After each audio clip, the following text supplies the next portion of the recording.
Assalamualaikum dan salam sejahtera. Bersama saya Nurliana Tarmizi dalam 15 minit MMTV edisi 8 September 2023. Kita ke berita utama. Seramai 167,108 pengundi di kawasan Parlimen Pulai dan 40,488 di Dewan Undangan Negeri Dun Simpang Jeram akan menunaikan tanggungjawab memilih wakil rakyat baharu esok. Pilihan raya kecil PRK Pulai dan Simpang Jeram menyaksikan saingan tiga penjuru di dua kerusi itu membabitkan pertembungan antara calon Pakatan Harapan PH, Perikatan Nasional PN dan calon bebas. Di Pulai, PH mempertaruhkan calon dari Parti Amanah, Suhaizan Kayat, PN pula mempertaruhkan Zulkifli Jaafar serta seorang calon bebas, Samsudin Muhammad Fauzi. Sementara itu, di Dun Simpang Jeram pula, PH meletakkan calon Nazri Abdul Rahman, PN meletakkan calon Dr. Muhammad Mazri Yahya dan seorang calon bebas S. Jagannathan. Kerusi Parlimen Pulai dan Simpang Jeram dikosongkan setelah penyandangnya, Timbalan Presiden Amanah Allahyarham Datuk Seri Salahuddin Ayub meninggal dunia pada 23 Julai lalu akibat pendarahan otak. Berbaki kurang beberapa jam tempoh berkempen sehingga 11.59 malam ini, kesemua 6 calon bertanding bagi PRK Pulai dan Simpang Jeram terus melaksanakan pecutan saat akhir kempen. Berdasarkan jadual kempen calon, hampir kesemua parti bertanding mengadakan ceramah grand finale malam ini yang turut dihadiri pemimpin tertinggi parti masing-masing. Sementara itu, Suruhanjaya Pilihan Raya SPR turut menjangkakan peratusan keluar mengundi mampu mencecah lebih 70%. Jangkaan jumlah pengundi itu dibuat ekoran rasa tanggungjawab rakyat terhadap negara ini dalam memilih pemimpin serta semangat tinggi yang ditunjukkan semasa kempen pihak-pihak bertanding selama ini. Tambah SPR, pihaknya juga berharap keputusan pengundian bagi PRK Parlimen Pulai dan Dun Simpang Jeram akan diperoleh seawal pukul 9 malam esok. Keputusan mahkamah terhadap kes timbalan Perdana Menteri Datuk Seri Dr. Ahmad Zahid Hamidi dan terbaharu kes melibatkan Ahli Parlimen Kinabatangan Datuk Seri Bung Mokhtaradin serta isteri Datin Seri Zizi IZS Samad bukan dibuat kerana UMNO berada dalam kerajaan persekutuan. Timbalan Presiden UMNO Datuk Seri Muhammad Hassan menegaskan kesemua keputusan itu diputuskan sendiri oleh mahkamah dan tidak mempunyai sebarang kaitan dengan mana-mana parti politik. Tambah Muhammad, kedua-dua kes berkenaan tidak wajar digunakan sebagai bahan kempen pilihan raya kerana ia merupakan dua perkara berbeza. Isnin lalu, selepas 77 hari dibicarakan, Mahkamah Tinggi Kuala Lumpur melepas tanpa membebaskan iaitu DNAA Ahmad Zahid daripada 47 pertuduhan rasuah, pecah amanah dan pengubahan wang haram dana Yayasan Akal Budi. Dalam pada itu, ketika menyampaikan ucapannya di hadapan pengundi di Taman Seri Jeram, Muhammad meminta akar umbi UMNO tidak berbelah bahagi hanya kerana calon kerajaan perpaduan Nazri Abdul Rahman tidak mewakili Barisan Nasional. Bekas Tunku Ampuan Negeri Sembilan Tunku Ampuan Najihah almarhum Tunku Besar Burhanuddin 100 tahun mangkat di Hospital Kardiak Vascular Central Kuala Lumpur pada pukul 6.53 pagi tadi.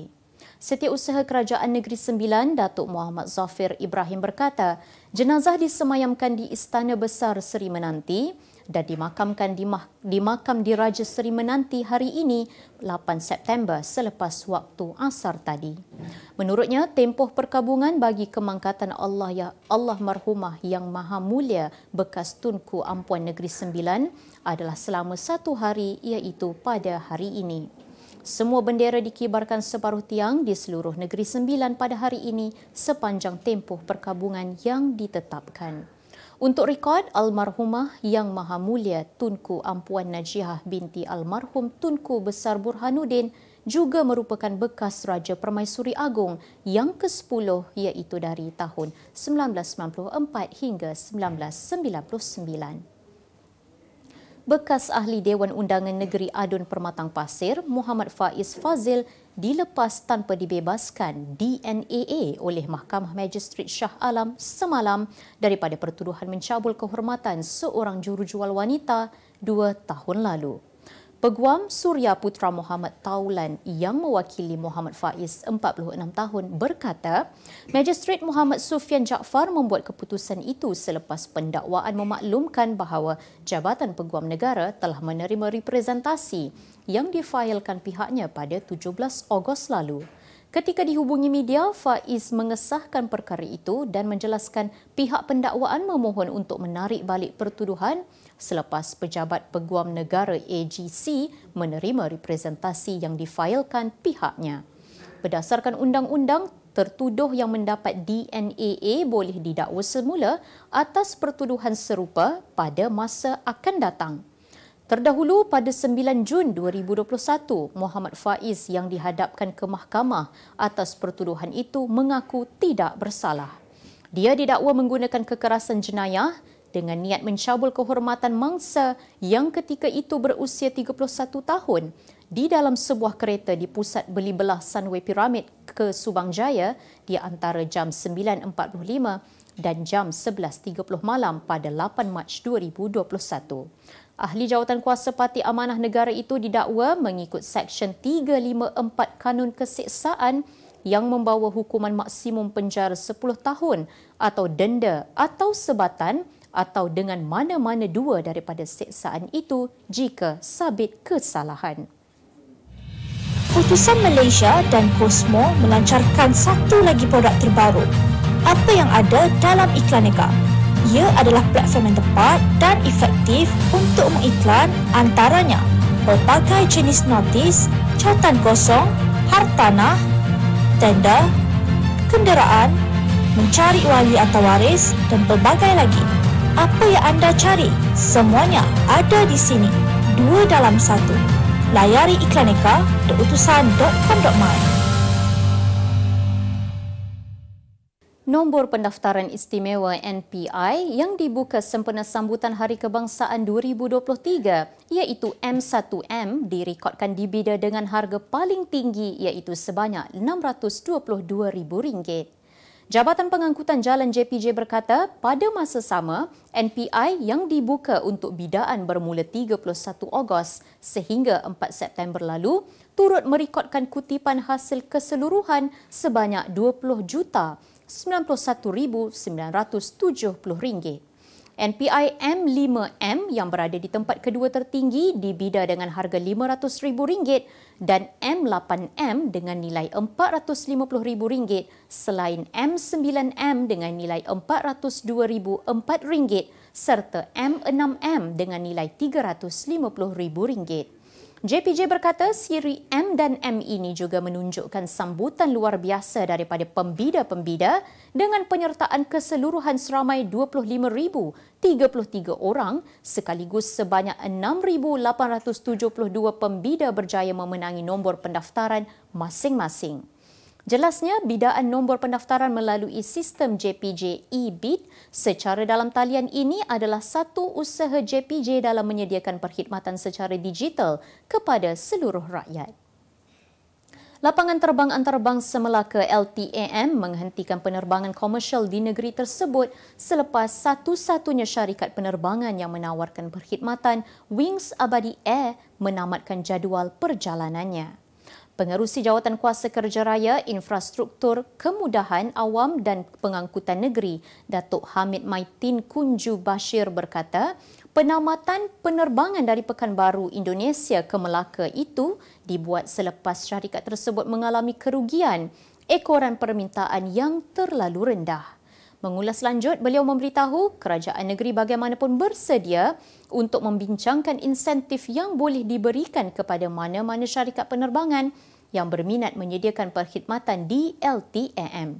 Dalam perkembangan lain, Hamid memberitahu bersempena dengan Tahun Melawat Melaka TMM 2024, pihaknya turut mempromosikan LTAM dengan penganjuran Karnival Udara Melaka yang dijangka bakal menarik seramai 25,000 pengunjung ke negeri tersebut.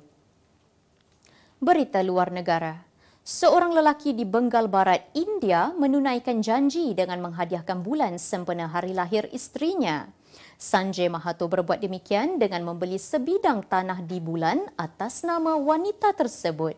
Media antarabangsa melaporkan Sanjay mendapat inspirasi untuk membeli tanah berharga RM562 itu selepas kejayaan misi Chandrayaan-3 dan percaya dia boleh memenuhi janjinya untuk membawa bulan kepada isterinya dengan membeli sebidang tanah di bulan.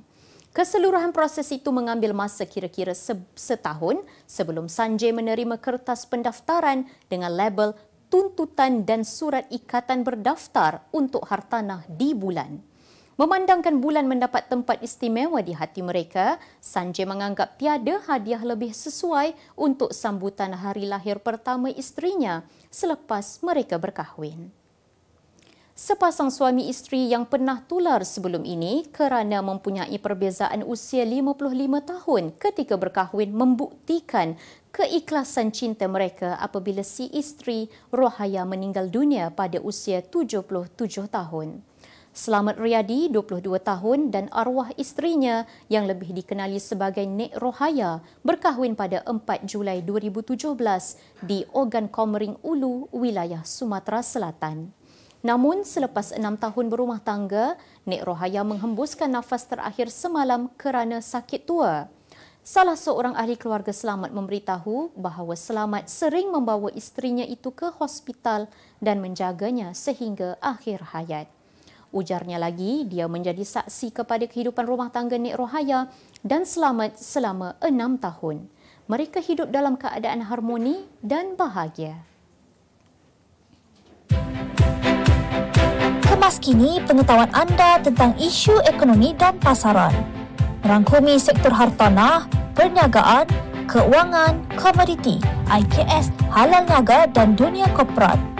Sentiasa ikuti perkembangan ekonomi semasa di dalam dan luar negara. Semua informasi terkini hanya di hujung jari. Dapatkan edisi ringgit setiap Isnin hanya di Akhbar Utusan Malaysia.